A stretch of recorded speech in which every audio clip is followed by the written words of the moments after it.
Hey guys, welcome to my channel test to learn.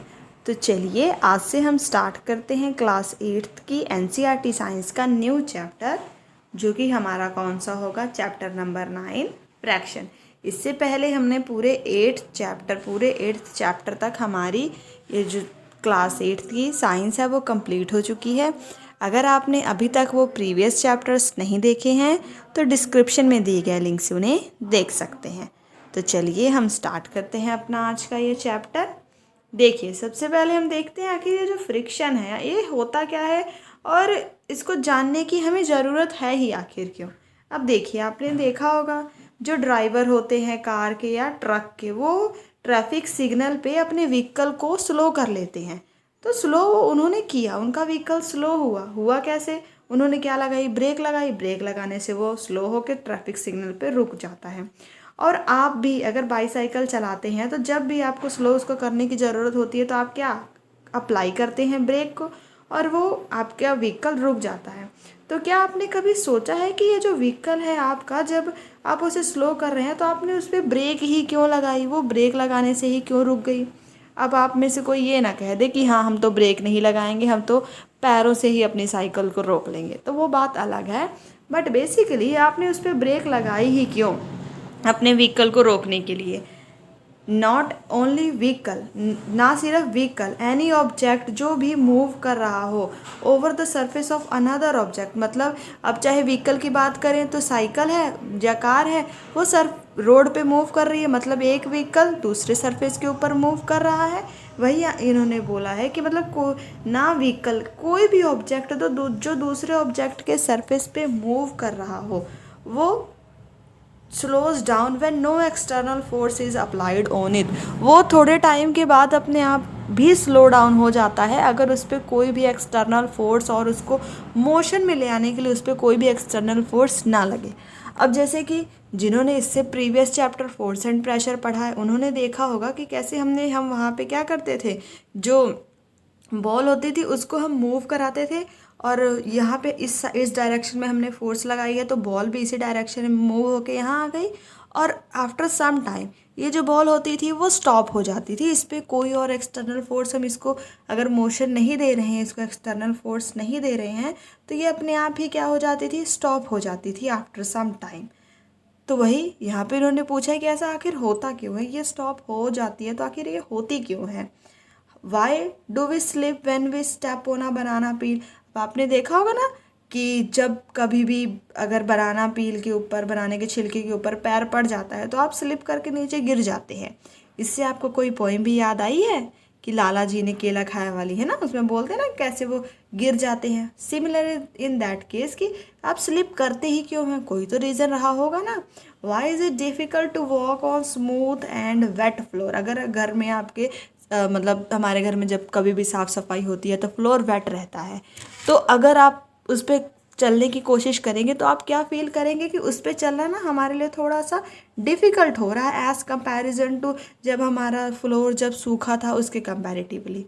तो ये जो सारे क्वेश्चंस हैं, इन सभी क्वेश्चंस का जवाब हम इस चैप्टर में लेंगे और हम ये देखेंगे कि आखिर ये जो सारी चीज़ें हो रही हैं इसमें किस चीज़ का रोल है। तब देखिए, अब आपको इतना तो पता चल गया होगा कि हम स्टार्ट कर कौन सा चैप्टर करने जा रहे हैं, तो फ्रिक्शन। तो इन सभी चीज़ों के पीछे किसका रोल है? फ्रिक्शन का। तो अब हम देखते हैं कि ये जो फोर्स ऑफ फ्रिक्शन है आखिर वो होता क्या है। तो हम शुरू करते हैं हमारा first topic, that is force of friction. हम देखते हैं इसको करने से पहले एक एक्टिविटी। अब इस एक्टिविटी हमने क्या करना है? Gently push a book on a table, you observe that it stop after moving for some distance.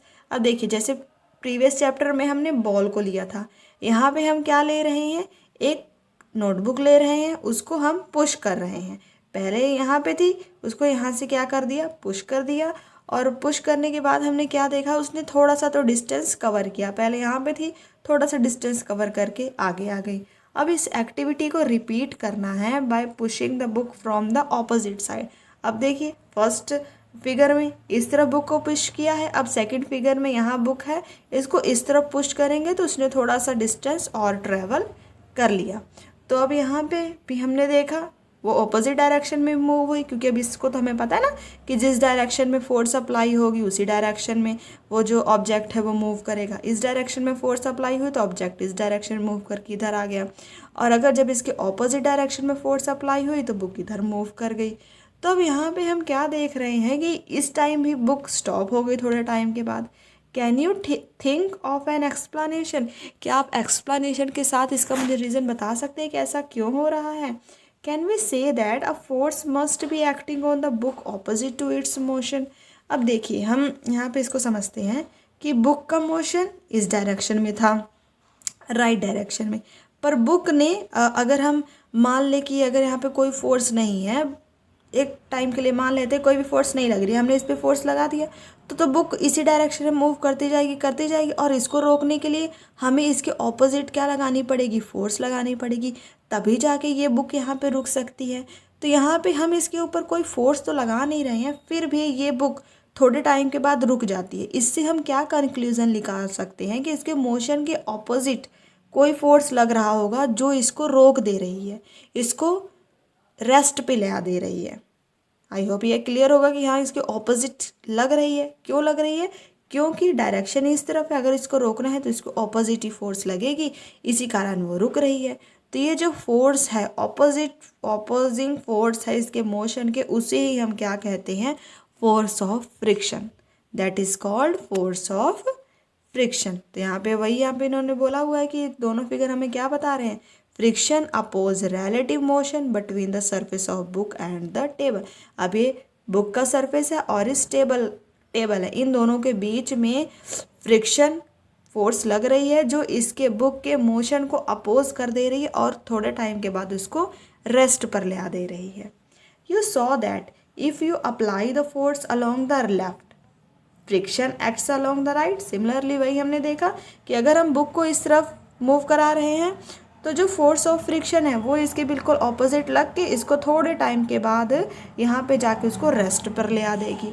और ऑन द अदर हैंड अगर हम फोर्स राइट डायरेक्शन में अप्लाई कर रहे हैं, मतलब ये बुक है, फोर्स को हमने इस डायरेक्शन में अप्लाई किया, तो फिर जो फोर्स ऑफ फ्रिक्शन है वो किस डायरेक्शन में अप्लाई होगी, लेफ्ट डायरेक्शन में अप्लाई होगी, और इसको थोड़े टाइम के बाद यहाँ पे बुक आके रेस्ट पर रुक जाएगी।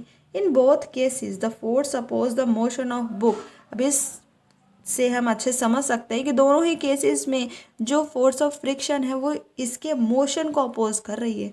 ये जो हमारी बुक है इस बुक के मोशन को अपोज कर रही है। The force of friction always oppose the applied force. अब यहाँ पे ये लाइन इंपॉर्टेंट है कि जो फोर्स ऑफ फ्रिक्शन है ये हमेशा ही अप्लाइड फोर्स को अपोज करेगी, उसकी डायरेक्शन ऑफ मोशन को अपोज ही करेगी। In the above activity the force of friction acts between the surface of book and the surface of table.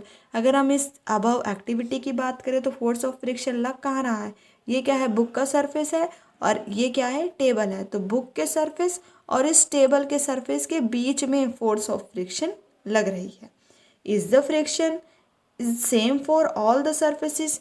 क्या अब जैसे यहाँ पे तो हमने क्या लिया है, टेबल लिया है, ये बिल्कुल स्मूथ सरफेस है, तो क्या जो फोर्स ऑफ फ्रिक्शन है सभी तरह के सरफेसेस के लिए, जैसे कि हमने शुरू में देखा था कि फ्लोर जब वेट हो जाता है तो हम उस पर फिसलने लग जाते हैं, उस पर थोड़ा गिरने लग जाते हैं, और अगर बिल्कुल सूखे फ्लोर पे चढ़े तो नहीं गिरते हैं हम। तो यहाँ पे इन्होंने पूछा है कि क्या जो फोर्स ऑफ फ्रिक्शन है सभी सरफेसेस के लिए सेम है? तो सेम तो नहीं है, नो, क्योंकि वेट पे अलग फोर्स ऑफ फ्रिक्शन लग रही है हमें, जब हम चल रहे हैं तो हमारी मोशन को वो अपोज कर रही है और हम थोड़ा गिरने वाले हो जाते हैं, और जब हम बिल्कुल सूखे फ्लोर पर चलते हैं तो अलग होता है। तो मतलब सेम तो नहीं लग रही है। Does it depend on the smoothness of the surface? हाँ, डिपेंड तो कर रही है ये उसके सरफेस पे, है ना। Let us find out. अब इसको हम, और जो हमारे ये जो नेक्स्ट टॉपिक है फैक्टर्स अफेक्टिंग फ्रिक्शन, इस टॉपिक में हम देखेंगे कौन कौन से फैक्टर कि सरफेस की स्मूथनेस, उसकी रफनेस, ये सारी चीज़ें और भी कई चीज़ें हैं, कौन कौन से फैक्टर्स जो फोर्स ऑफ फ्रिक्शन को एक्ट करते हैं। तो इस टॉपिक को हम कवर करेंगे अपनी नेक्स्ट वीडियो में। आई होप आज की वीडियो में जो हमने फोर्स ऑफ फ्रिक्शन का इंट्रोडक्शन किया है आपको अच्छे से क्लियर हो गया हो। वीडियो पसंद आई हो तो इसे लाइक करें, इस सीरीज़ को ज़्यादा से ज़्यादा शेयर करें, सपोर्ट करें। कोई भी डाउट हो आप कमेंट बॉक्स में कमेंट करें। इसी तरह की और वीडियोस देखने के लिए चैनल को सब्सक्राइब करना ना भूलें। Thanks for watching.